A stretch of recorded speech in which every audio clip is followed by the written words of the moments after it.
क्योंकि वो लोग अभी भी खुल के माइनिंग नहीं कर पा रहे थे। तो उन्होंने 2025 के आसपास एक बहुत ही अच्छा चाल चली, जिसमें सुप्रीम कोर्ट तक को बेवकूफ़ बना दिया गया। तो होता क्या है, एक डेफिनेशन बनाई जाती है अरावली हिल्स की, जो सुप्रीम कोर्ट में जमा कर दिया जाता है, जिसके तहत अब अरावली का जो पहाड़ है 100 मीटर से जितने भी पहाड़ियाँ ऊंची हैं सिर्फ उसको ही अरावली माना जाएगा। 100 मीटर से नीचे वाली पहाड़ियों को अरावली नहीं माना जाएगा। और अनफॉर्चुनेटली सुप्रीम कोर्ट ये प्रपोजल एक्सेप्ट कर लेता है, लेकिन सुप्रीम कोर्ट को ये बताया ही नहीं गया कि 100 मीटर से ऊंची पहाड़ी अरावली में सिर्फ 7% से 10% है।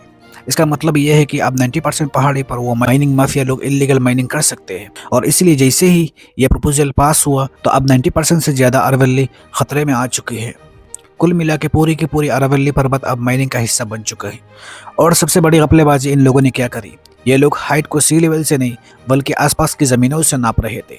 जनरली जब पहाड़ों की हाइट तय होती है वो सी लेवल से होती है। अगर आप आसपास की ज़मीनों से नापोगे जो सी लेवल से ऑलरेडी ऊंची है तो इसका मतलब साफ है कोई भी पहाड़ी 100 मीटर से ऊपर जाएगी ही नहीं, सारे की सारी पहाड़ी 100 मीटर के नीचे ही रह जाएगी।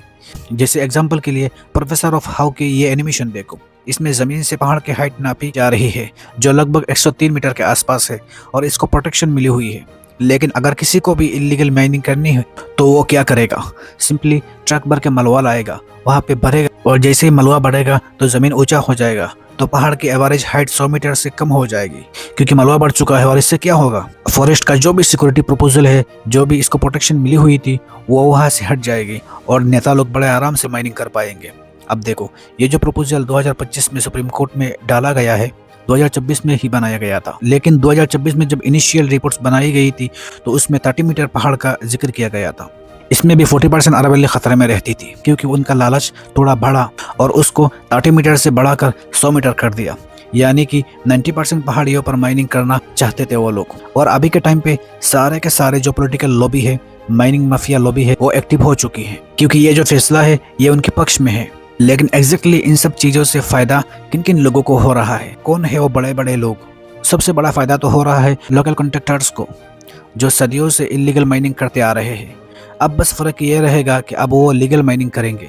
और यहाँ तक कि हरियाणा की स्टेट गवर्नमेंट पे ऑलरेडी आरोप लगा हुआ है कि उन्होंने लूप होल का इस्तेमाल करके अरावली को बर्बाद करने की कोशिश की। अब ये लोग भी खुश हो चुके हैं क्योंकि फैसला इनके पक्ष में आया है। दूसरा बड़ा फ़ायदा हुआ है बड़ी बड़ी कंपनियों को जो सीमेंट या फिर इंफ्रास्ट्रक्चर जैसे बिजनेस में शामिल है, क्योंकि अरावली के अंदर लाइमस्टोन, बजरी, सैंडस्टोन, क्वार्ट्ज जैसे रॉ मटेरियल पाए जाते हैं, वो भी भारी मात्रा में। प्लस रियल एस्टेट वाले लोगों को फ़ायदा होगा जो ऑलरेडी एक्टिव थे और मौका ढूंढते थे किसी भी तरीके